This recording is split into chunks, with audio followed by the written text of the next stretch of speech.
Hey, I'm Ryan from the Burnout Show, and in this video, I'm gonna show you how to bleed your brakes. Right here, I've got my 2008 Ford Explorer that I just installed new rear calipers on. And if you're looking to do that as well, then we're gonna have a video coming out about that soon. So make sure you subscribe to see that. For now, we're gonna tackle bleeding the brakes because that's what I have to do after installing the caliper. So this is just a general tutorial. This process will work on every car with disc brakes like this, and it will definitely work on both the rear and front calipers on this car. But right here, like I said, we just did the rear calipers, so we're gonna be bleeding these brakes. So during all this process, you are gonna wanna make sure to keep an eye on your brake fluid reservoir level.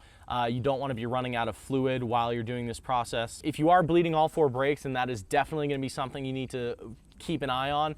With just the two rear brakes that we're doing, we're probably not gonna run out, but we will wanna fill it up afterwards because we will use a good bit. So in order to do this, you will need somebody to help you out. It is a two-man job because you're gonna need somebody down here at the brakes and you're gonna need somebody in the car ready to press the brake pedal. I'm gonna sit here and open the bleeder screw, and Jay is going to press the brake pedal inside the car, and that'll push the fluid through the hose until we get enough of a flow out the bleeder screw, and then that will allow the piston to compress. So we're gonna just take you through that really quick about the actual step-by-step process and show you what's going on. So right here, this is the bleeder screw.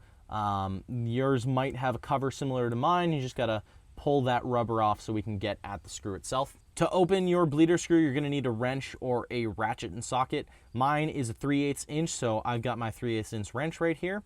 And basically what we're about to do is I'm gonna have Jay sit in the front seat and tell him to pump the brakes repeatedly.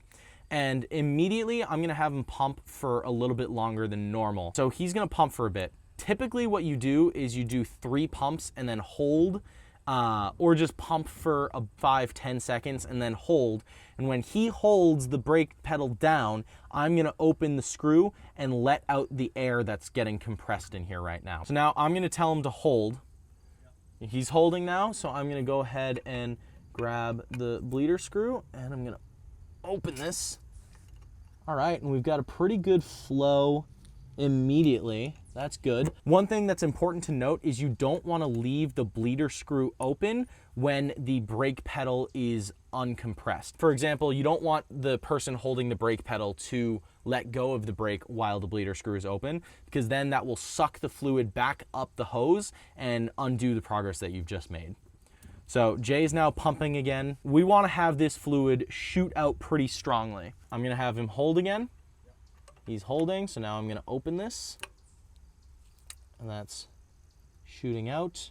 So we've just gotten a pretty solid flow out of both of these times. So I'm actually gonna wrap this up here. Typically what you'll see, especially if you've replaced your brake lines or drained any of the fluid out of it, you'll see much less flow. So you'll see a lot of air get pressed out. And just a couple drips at first, but basically you want to end up where we ended up and have that much fluid shooting out, because that's going to create a good pressure that lock up the piston and compress the pads onto the rotor. So just a little comparison here. You can see now that the caliper is much tighter. It doesn't have nearly as much slack as it did before. And so that's all set. So that's gonna do it for this video. It's a pretty simple process. There's just a couple important details that you wanna make sure you don't mess up. But we're gonna wrap it up here. Let me know down in the comments if you have any questions about this. This was a pretty quick, short video, but I do feel like we covered everything that we needed to. But let me know if you have any questions. And make sure you hit the like button if you found this video helpful. And also while you're down there, subscribe if you haven't already. We make a ton of great tutorial content like this. So if you haven't subscribed, make sure you do. But that's gonna do it for this video. So thank you for watching, and I hope this helped.